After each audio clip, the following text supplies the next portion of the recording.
it's time to sit back and relax with your favorite drink. And listen.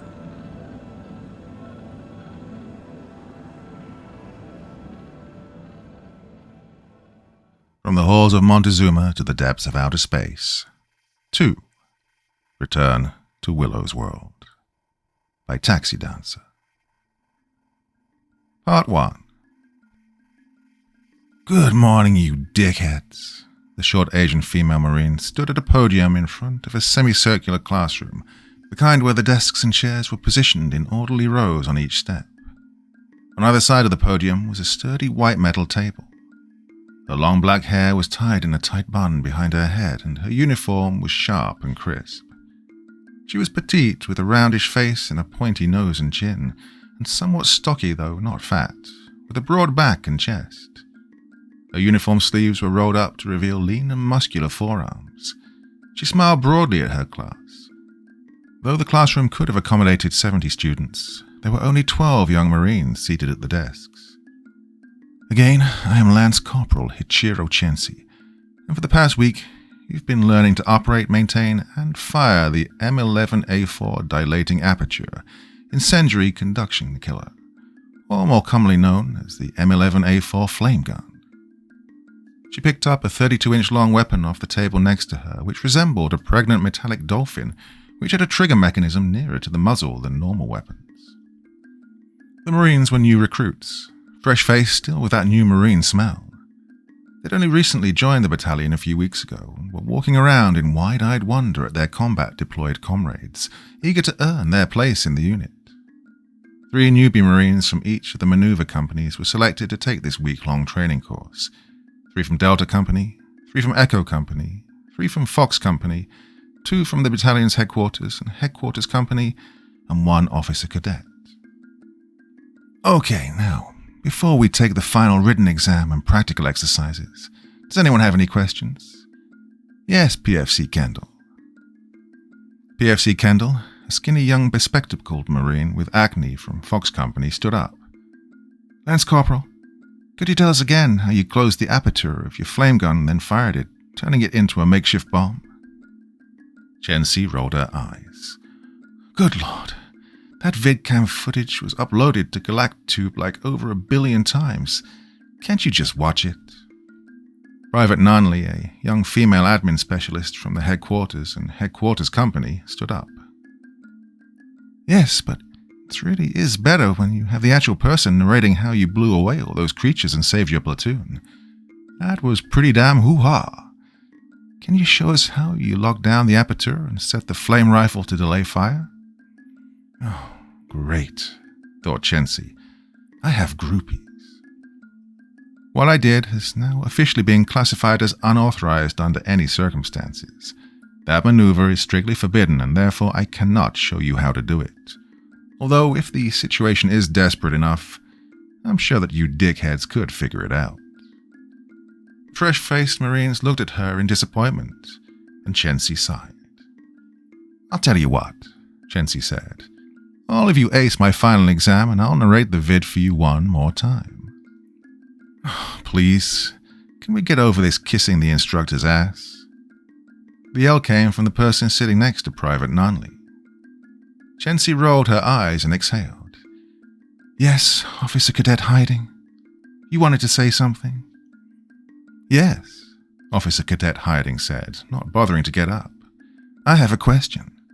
What are the manufacturing tolerances of the heat-sinking chamber bolt of the M11A4 flame gun? The manufacturing tolerances, said Chensi. You're here to learn how to operate the flame gun, not freaking make one. 0.657 inches to 0.661 inches, said Officer Cadet Hiding. Now, what is the optimal angle that your wrist should be when replacing the M15A2 charging capacitor into the flame gun? Dude, when the charging capacitor is spent, you replace it with a new one. There's no optimal wrist reloading angle, said Chensi in an annoyed tone. 17.7 degrees, said Officer Cadet Hiding, pulling the number out of thin air. He didn't care. He was getting the best of the little female Asian Marine, and it made him feel good about himself. You call yourself a Marine? I really don't know how you can even call yourself a competent instructor if you don't even know these things about a weapon you claim to be an expert on." Chensi leaned back and smiled. "You know, Officer Cadet Hunter Hiding, if you were as good as a sharpshooter out on the range as you were in the classroom, you might actually pass weapons qualifications someday. Fortunately for you, since you're only an officer cadet, you only have to be familiarized with operating the flame gun. Still, however, if you expect to be an officer in the Marine Corps, you'll need to learn the ability to know what end of your weapon to point at the bad guys." Officer Cadet Hiding sat silently, pouting.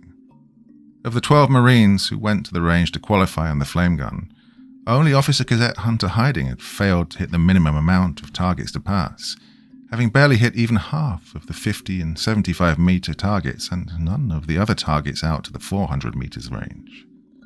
His track record on qualifying on the Marines' other infantry weapons, such as the M88A3 rifle, the M691 squad automatic, the M288 grenade launcher, and the M670 machine gun, was equally atrocious, to the point that his officer cadet leadership pulled him from the roster to go to the hand grenade range for fear that he might blow himself up. Instead, Cadet Command got Officer Cadet Hiding enrolled into this flame gun course, probably to get him out of their hair for a week. The past 6 months was not a fun time for Hunter Hiding, ever since his father, former Vice President Bunker Hiding, lost his bid to unseat President Meliana Helania to become president. Despite Hiding's opposition party spending trillions on training, organizing, planning, and carrying out spontaneous grassroots protests and riots on almost all of the Outer Rim colonies in order to destabilize the current administration, the great galactic upheaval that they'd hoped for, the one which would sweep Bunker Hiding and the opposition party into power, never occurred. What was worse for Hunter Hiding? The popular narrative that he bravely took command of a panic-stricken platoon of United States Marines on Willow's world and single-handedly saved everyone, including the life of the daughter of Senator William J. Killery, had proven to be so much fantasy as a leaked vidcam showed Hunter Hiding cowering under the feet of Lance Corporal Chensi as she alone fought off hordes of undead alien corpses using her flame gun. And despite GNN, the Galactic News Network, claiming that the vidcam footage had somehow been doctored by the dastardly operatives of President Helania's administration, even though GNN had previously force-fed the story of Hunter Hiding's heroism across the populated galaxy every day for over a month, the embarrassment and loss of credibility to the Bunker Hiding campaign had already done its damage. Bunker Hiding practically placed all the blame of his losing his presidential campaign on his son, Hunter, and subsequently forced him to join the U.S. Marine Corps Officer Cadet Program. Former Vice President Bunker Hiding was going to run for president again in 4 years, meaning that Hunter Hiding had 4 years to erase the blemish which he had put on his father's political ambitions. This gave Hunter Hiding 4 years to become a Marine Corps officer and perform something both heroic and newsworthy and, more importantly, have that heroic and newsworthy act caught on a vidcam feed which could be broadcast across the populated galaxy. He owed it to his father, Bunker Hiding told him. Hunter Hiding owed his father for screwing up and on Willow's world and making his father look stupid, even though it was Bunker Hiding who sent his son to Willow's world in the first place.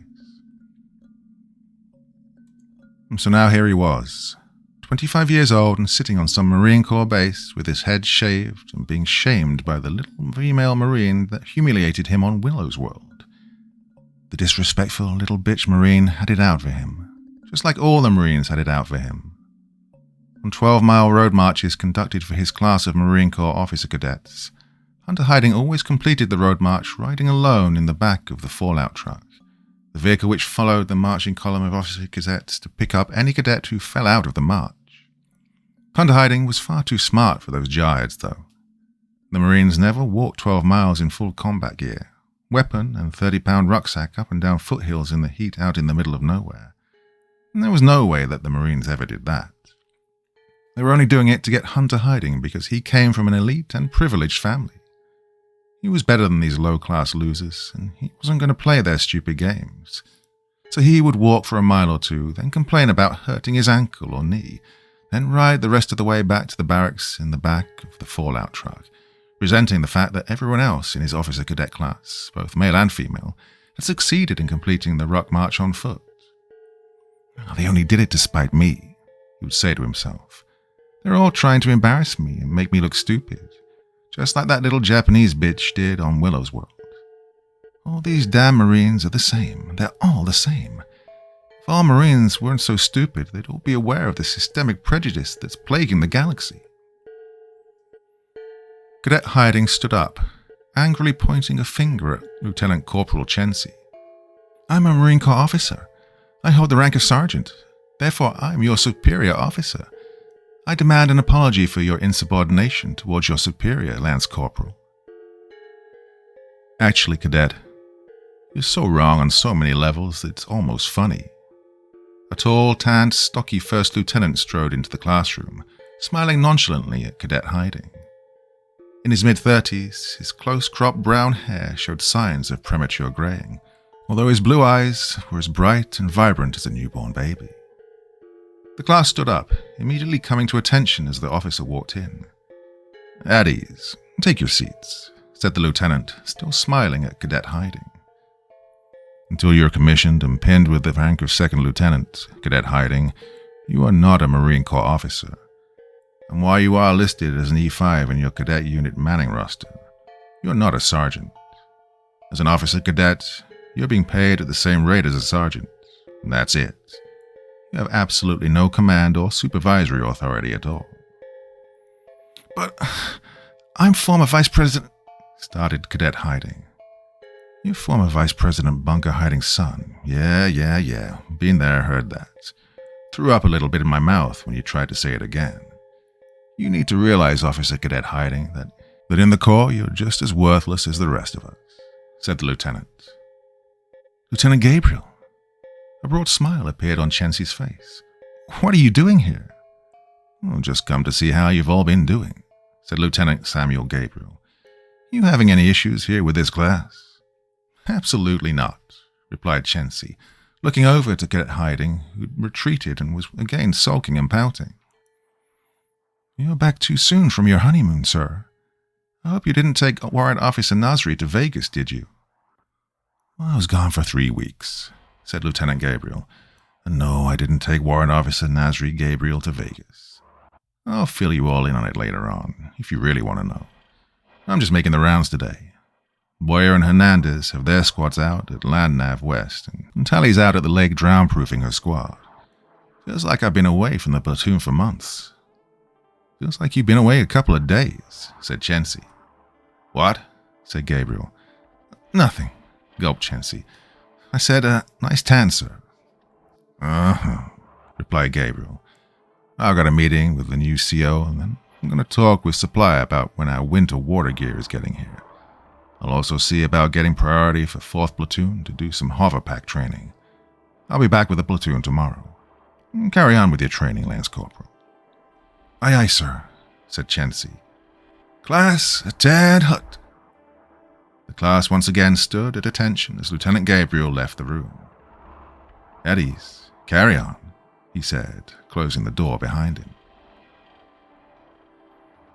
Lieutenant Samuel Gabriel laughed to himself as he walked down the highly polished corridor of the battalion headquarters building to command country, the 4 hallways in the building where the battalion's company and command staff operated. Chensi's turning out to be a pretty decent Marine, he thought to himself, but her primary means of audio communication has absolutely no filters. He'd been in command of 4th Platoon for just under 2 years, having taken command prior to their last deployment with the USS Kitty Hawk. In 6 months, he'd make captain and have a company command of his own. Gabriel sighed. He and Jen would have just one small operation together before they'd be separated again. In a week, Delta Company, along with a Marine artillery battery, and Jen's gunship squadron, would be deploying to Norway to participate in a 3-week Valhammer Joint Forces training operation. It was an annual event which gave the Marines the opportunity to practice good old-fashioned amphibious and air assaults in a cold-weather climate, alongside their Marine counterparts in Norway.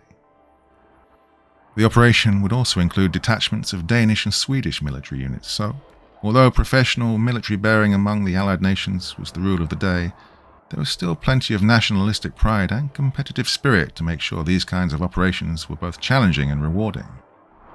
Scandinavians never pulled any punches during joint forces operations, where the Marines were the de facto invading opposing forces, or OPFOR.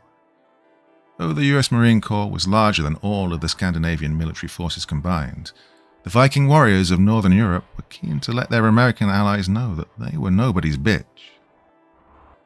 Soon after Valhalla was concluded, however, Samuel's new wife Jen would be leaving.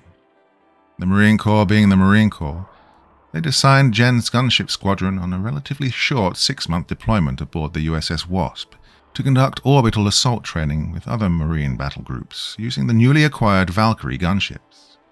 The new gunships still had teething issues, but the politicians and the military-industrial corporations who paid the politicians ordered the Valkyries into fleet service quickly, before all of the bugs could be ironed out of the system.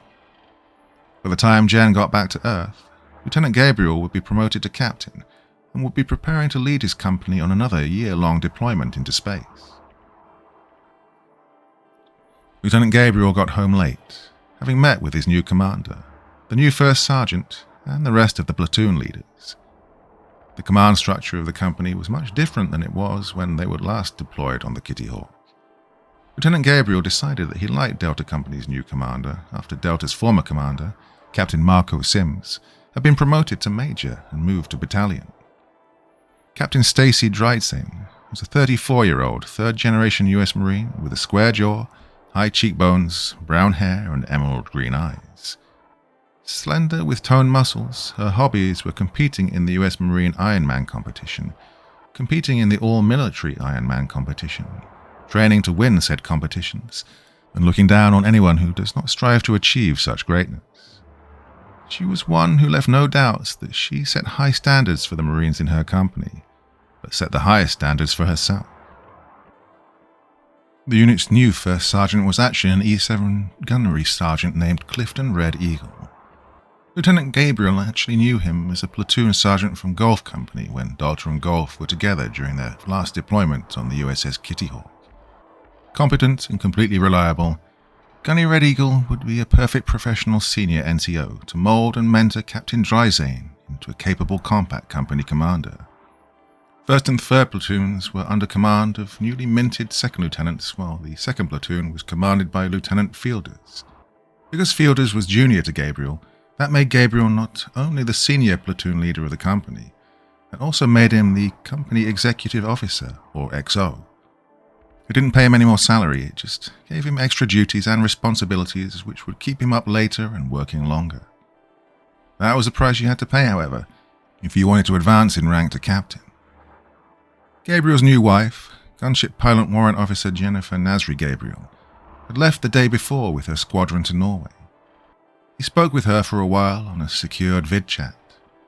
She was in the pilot's quarters of the USS Wasp, and by the look on her face and the tone of her voice, she was not at all happy with the new Valkyrie gunship which had been foisted on the Marines by the Roberts-McNamara Defense Weapons Corporation. Roberts-McNamara had the reputation of designing innovative weapon systems and marketing them to the government before all of the bugs could be worked out of the new systems. However, Roberts-McNamara also had a very robust lobbying program targeting politicians who weren't so much interested in arming the military with weapons which could win the battle, but rather lining the political coffers that would win elections. As such, it was usually left to the military to adapt, improvise, and overcome the design flaws of their relatively untried and untested weapons, while Roberts-McNamara and the politicians raked in the cash. Jen said that the new composite squadron now consisted of 6 of the older but more rugged and reliable Helios gunships, and 3 of the newer and sexy-looking Valkyrie gunships. However, one of the new Valkyrie gunships was already non-mission capable because of maintenance issues, and was being cannibalized for spare parts for the other 2 Valkyries. "Well, honey," said Samuel, "this'll be the first simulated real-world combat trial of the Valkyrie. Maybe when those gremlins in the system reveal themselves, they'll recall the Valkyries and give you back your full complement of Helios gunships before you deploy." "Oh, I'd like to think so, Sam, but I doubt it," Jen said. "Not with Bunker Hiding and Senator William J. Killery being the ones who pushed so hard to unload the Valkyrie on us." "What do you mean, honey?" said Samuel. "Think about it," said Jen. "The opposition party wants to defund the military. Hiding and Killery fill our infantry with crap. We lose readiness and effectiveness. Marines die and missions fail. What better excuse to defund us? Samuel sighed. I don't know, dear. That sounds like something GNN would call a conspiracy theory to me. Jen made a face. Hiding, Killery, and GNN saying that the colonists on Willow's world were rebelling against President Helania was a conspiracy theory. Reality turned out to be far different and almost got us all killed. Let's not get caught up and confuse reality with a popular narrative. Well, Samuel could only nod in agreement. The next morning, Officer Cadet Hunter Hiding sat alone, as he always did, in the main dining facility on the base that served the battalion. He'd always chosen to sit apart from his fellow classmates of 24 officer cadets, not that any of them invited him to sit with them, and he liked it that way. If regular Marines were losers, then those wanting to be officers in the Marine Corps were even bigger losers. None of them had any idea what was going on in the real galaxy, what with their almost fanatical commitment to duty, honor, country, and esprit de corps. Oh, he detested the Marines because they were all too stupid to realize that systemic racism and bigotry should be driving a wedge between them. This division and unrest would then create a revolution of galactic awareness that would bring down the status quo. Instead, these idiots lived, worked, suffered, and succeeded together as if they were blissfully unaware that they should be hating each other. Hunter was absent-mindedly poking his empty glass of orange juice with a straw when the Marine plopped her breakfast tray down in front of him across the table, jerking him out of his pouting reverie. She then sat down, glaring angrily at Hunter. I've trained and qualified over 50 Marines on the operation of the flame gun, said Lieutenant Corporal Chensi. And you're the only one who has ever failed my class. Why are you wasting my time? Are you even trying? I'm not a Marine, said Hunter. Remember? A slot as a Marine officer cadet is hard to come by, said Chensi. There are people who work and train hard just for the chance at the opportunity you've been given. Why are you even here? How did you even get here? How do you think I got here? Said Hunter. Our party doesn't have a very good reputation with the military, and for some reason the masses of idiot voters love and support you people, though I have absolutely no idea why.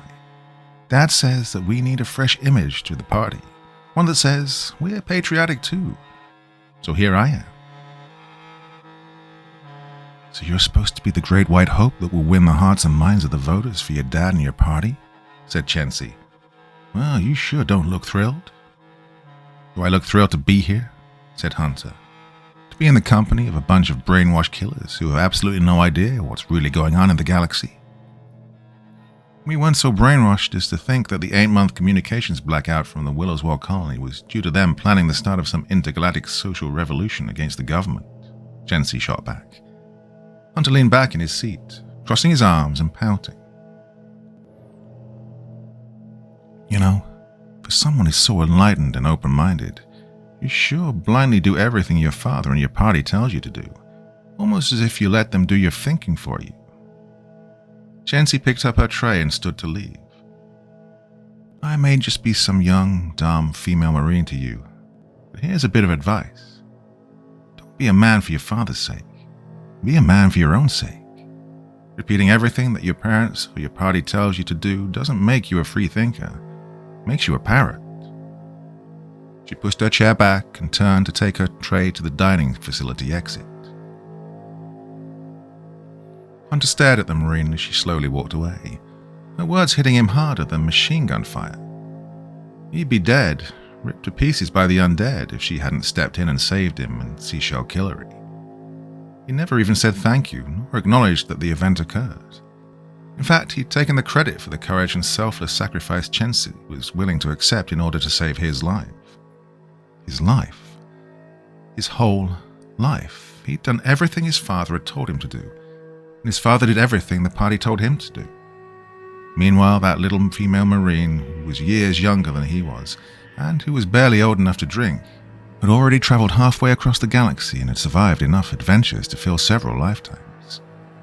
She'd already earned a Marine Corps Meritorious Medal and a Bronze Star, but she never mentioned it, never talked about it, Meanwhile, Hunter had allowed his father and the news media to take all of that valor and transplant it to him, to make his life appear more spectacular and heroic than it really was.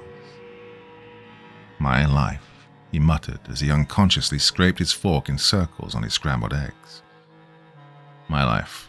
No, I have no life, no thoughts, no soul. It was just a tool. He inhaled deeply. If she died saving him, it would have been a very, very poor exchange. Wait. Hunter stood up and awkwardly turned. Chensi stopped, still holding her breakfast tray in her hands, and stared at Hunter with one eyebrow raised. Hunter took a few furtive steps, suddenly unsure of himself. Chensi, Lance Corporal Chensi, I need your help.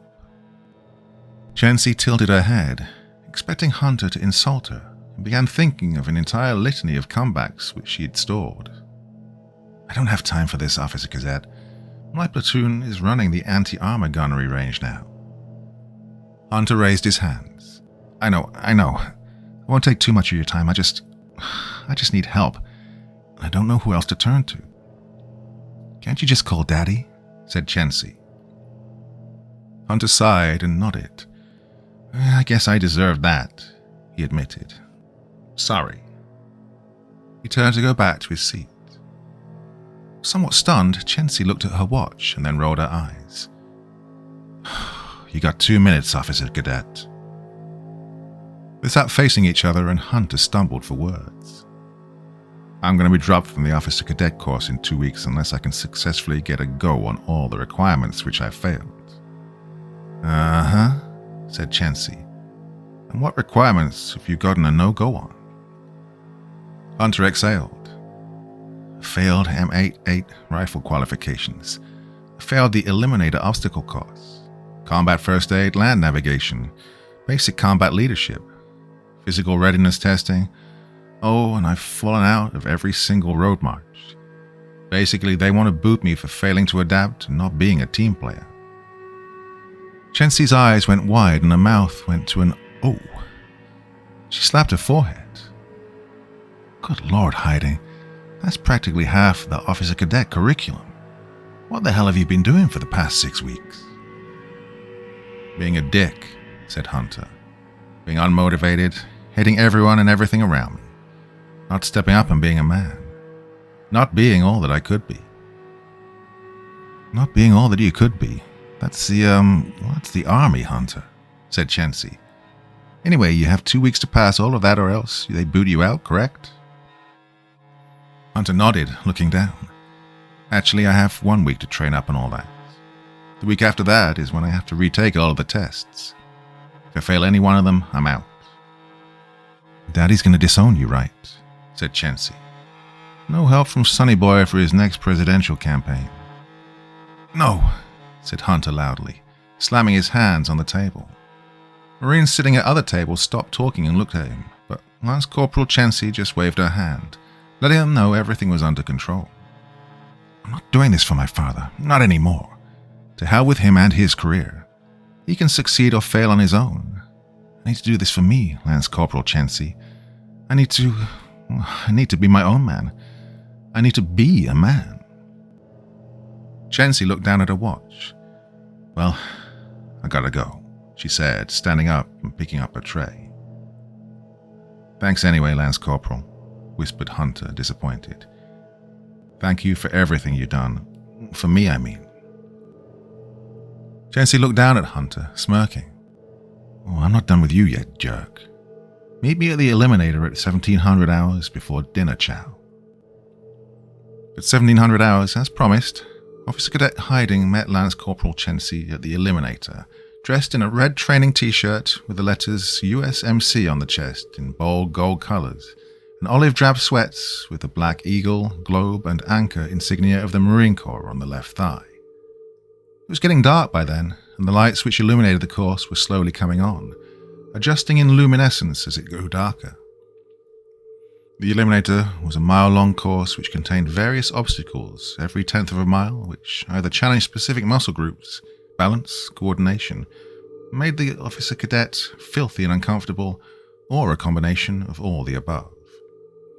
During the low crawl obstacle, where the officer cadet was required to low crawl through a mud-filled ditch and then transition to his back and worm their way underneath coils of razor wire, the officer cadet cadre would fire rubber bullets from 2 M670 machine guns inches above their heads, and though it didn't kill the officer cadet if it got hit by one of the rubber bullets, the pain it caused and the welt that it left on his ass often made the officer cadet wish he were dead.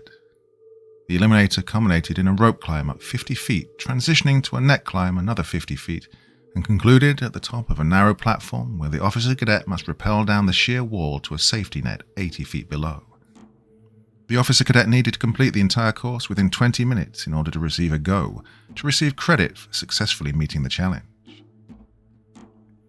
"Thanks for meeting me, Lance Corporal," said Hunter gratefully. "I don't know why I'm here," said Chensi, also dressed in the Marine Corps physical training uniform. "I leave for Valhammer in a week, and I still need to prep for that." "You don't need to be here if you don't want," replied Hunter, to which Chensi laughed. "Are you kidding? I wouldn't miss the chance of seeing your high society ass get all muddy." Chensi paused. "Besides, I believe that everyone should have a chance to prove to themselves what they're really made of. Lieutenant Gabriel always says that the leaders need to set up their subordinates for success. You were given every advantage to be set up for success, but your father failed to set you up for it. So that's something you'll have to do for yourself."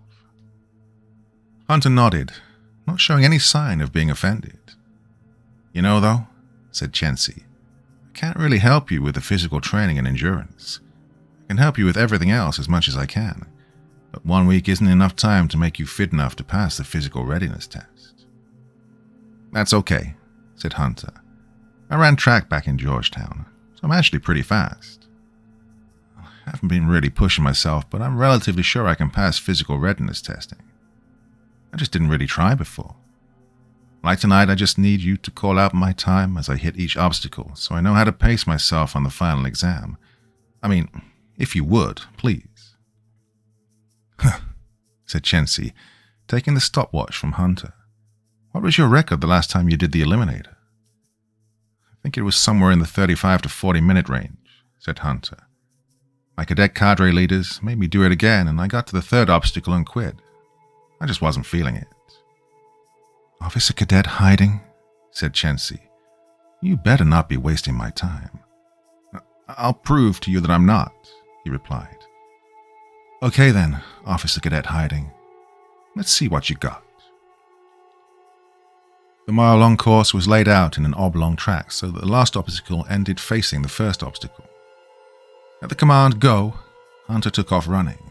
Coming to the first obstacle, he traversed up a wooden beam and walked a narrow, zigzagging path on the 4-inch wide beam which was 6 feet above the ground for about 50 meters, looking as confident as if he were a spider. Chensi was impressed as Hunter came off the first obstacle and sprinted towards the next obstacle where he had to jump up to a horizontal ladder which inclined upwards at an angle, then leveled off before eventually inclining down. The obstacle was 20 feet long and was built over a mud pit. Hunter completed this one with ease and raced to a rope swing which ended at a vertical wall. Once balanced on the wall, he turned and navigated a series of logs inclined upwards, weaving his way alternately over and under the logs until he reached the top. Then he repeated the process as the logs inclined downwards. The whole time Chensi was calling out his time as he hit each obstacle. 7:15. She yelled as Hunter hit the low-crawl obstacle and dived into the mud-filled pit. 9:09, she yelled as Hunter hit the inclining wall. 18:31, yelled Chensi as Hunter came off the last obstacle and ran the last 1/10 of a mile to the finish line. He walked a few paces down the track, hands on hips and panting hard. Finally he stopped, putting his hands on his knees and looking at the ground. He was covered head to toe in mud as Chensi approached him, swinging the stopwatch on its lanyard around her finger. Not bad, Hiding, she said. You passed with a respectable time. I'd hate to see what your score would have been if you'd actually been trying. I'm actually impressed. Hunter was still breathing hard, but glanced up at Lance Corporal Chensi with a look of appreciation. I can do better, he said between pants. You want to do this again? said Chensi dubiously. Yes, nodded Hunter. I think if I dive into the low crawl at a steeper angle, transition better on the swing for life, just improve my coordination on the skyscraper, I can better my time. Roger that, devil dog, she said. I'm ready when you are. 16-12, yelled Chensi as Hunter leapt from the last obstacle and ran past the finish post. Again, Hunter put his hands on his knees, breathing harder than before. He looked back up at Chensi, sweat pouring profusely from his mud-caked forehead. Okay, give me a minute. I want to go one more time. Really? Said Chensi, resetting the stopwatch. Okay, dude. 14-30, yelled Chensi as Hunter stumbled across the finish line again, completing the eliminator 3 times inside of 1 hour. However, instead of stopping or slowing down, he ran past Chensi towards the middle of the oblong obstacle course, where he fell face first into the ground. Oh shit, I killed him, thought Chensi as she raced to his prone form, wondering how she was going to explain to the court-martial board how she caused the former vice president's son to have a heart attack and die. To her surprise, Hunter rolled over, sitting on his butt with his arms upraised to the sky and laughing. Lance Corporal Chensi, he smiled, raising his head to the sky. I've never felt so alive in my entire life. Really? She said, relieved. Because you look like you've been buried underground for a year. There's like no part of your body that mud isn't touching. As if on cue, a light drizzle began to fall from the darkening skies, steadily building to a steady rain. Hunter still sat on the ground, breathing hard but grateful for the rain washing away the mud. Lance Corporal Chensi, do you know how great it is to say I did it? Not, my father did it for me, but I did it. I did it on my own. Well, gee, said Chensi. I'm happy to be your little miracle worker, Helen Keller. But all I did was hold a stopwatch. We still have a lot to do this week. She reached out her hand and Hunter grabbed it, allowing himself to be pulled to his feet. Now let's get washed up and change for chow. Dining facility closes in an hour. Thanks again, Lance Corporal, Hunter said. I mean, thanks for at least showing that you want to help. But if I can impose on you just one more time tonight, could we please meet after chow at the battalion classroom? It should be empty by then. Chensi raised an eyebrow, considering what he had in mind. A little over an hour later, Chensi put down the final exam test for the M11A4 dilating aperture incendiary conduction killer, more commonly known as the flame gun. 100%. You aced my test and you even spelled incinerate correctly. She looked up at Officer Cadet Hunter Hiding. Congratulations. You can officially call yourself a dickhead. Hunter smiled almost shyly. I just wanted to prove to you that I wasn't wasting your time.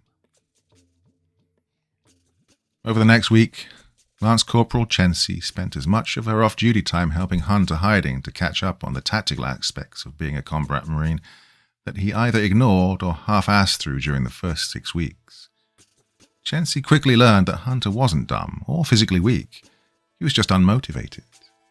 However, when given the opportunity to prove to himself that he was capable of it, there seemed to be a spark of life which was injected into him that had never been there before. On the last afternoon which they had to train together before Chensi and the rest of Delta Company were to leave for Valhalla, Chensi somehow had gotten permission to use LandNav West for some old-fashioned map reading and land navigation training before the sun completely went down. Found 4 of the 5 points in 3 hours. Not bad, huh? Officer Hiding and Corporal Chensi were standing in a clearing on a low foothill. They were wet and muddy, as they had to cross a few streams in order to find a few of their points. Chensi took a sip of water, watching as the sun set in the western skies. Meh, she said. I could do better. Besides, you'll never make second lieutenant like that. Oh, really? Said Hunter, faking being offended. Are you saying that I can't find 5 out of 5 navigational points? Not if you want to be a second lieutenant, said Chensi. Everyone knows that to be commissioned as a brand new second lieutenant, you have to have the ability to find absolutely none of your navigational points and get lost doing it. They both laughed for a second, watching the sky slowly turn a deep, glowing red. "Look," said Chensi, "being an officer cadet is just the first step of your commissioning to second lieutenant. This is just a few weeks of boot camp training that gives you a little head start before you go to officer candidate school. And OCS is 2 years of the officer cadet course on steroids with no sleep. So stay motivated. Don't do this for anyone but yourself. Take the hater stick out from up your butt, and you'll be fine." "I believe I'm going to miss you, Lance Corporal Chensi," said Hunter, more to himself than to Chensi. "Don't get weird on me, cadet," she replied. He sighed. "You know, I need to record the grid coordinate to this location. It's really quite romantic," continued Hunter, looking down at Chensi. "Don't get any ideas, dude," said Chensi jokingly. "I'm not into scrub officer cadets. I'm into real men." Hunter Hiding smiled and winked. "Yeah, well, so am I. But let's just keep that secret from my father." Chensi laughed. "Yeah, like I didn't know."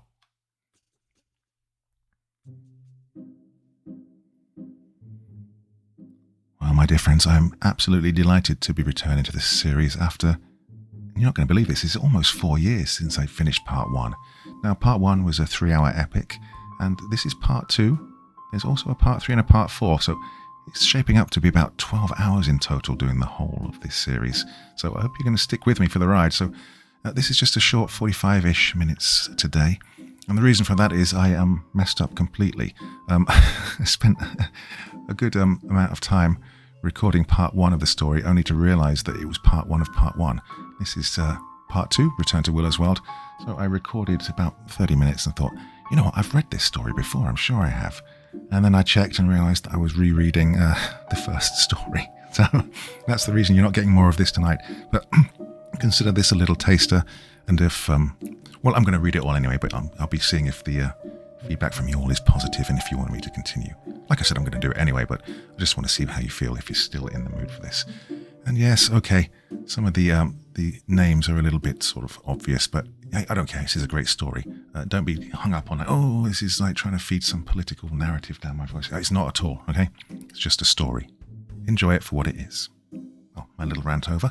I will be back to this next weekend and in subsequent weekends. Maybe forever. It's going to feel like forever if I stick with this. But anyway, for the time being, well, that's enough of me for this evening. I'll be back again tomorrow night with something different. Till then, my dear friends, very, very sweet dreams and bye-bye. Thank you so much for taking the time to listen to this story today. It really means a lot to me and to the author of the story, of course. Well, if you want to know more about me, I'm pretty much everywhere on social media. You can find me on Facebook, Twitter, Instagram. You can download my music on SoundCloud. I've got a Patreon if you feel like. Throw me $1 or $2. Very much appreciated. And of course, on Reddit, I have a place where you can leave stories if you want me to read one that you've written. Well, hoping to see you all again very soon. Till then, sweet dreams, and bye-bye.